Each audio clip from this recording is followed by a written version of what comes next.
નમસ્કાર. સાવરકુંડલા લીલિયાના ખેડૂતો વિવિધ પ્રશ્નોથી મૂંઝવતી વાતો માટે,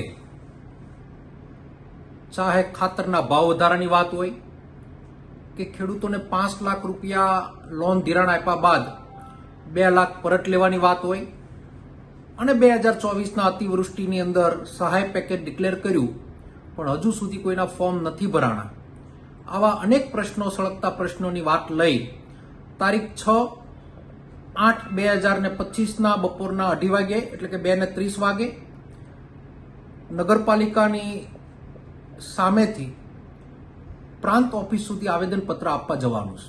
માટે આ વિસ્તારના બધા જ ખેડૂતોને હું વિનંતી કરું છું કે ખૂબ જ કામની સિઝન હોવાનું માનું છું, પણ તમારા જીવનનો 2-3 કલાકનો સમય એક ખેડૂતની વાતને ઉજાગર કરશે તો આપને હાથ જોડીને વિનંતી કરું છું કે આપ બધા મોટી સંખ્યામાં પધારો તેવી નમ્ર અપીલ કરું છું. ધન્યવાદ.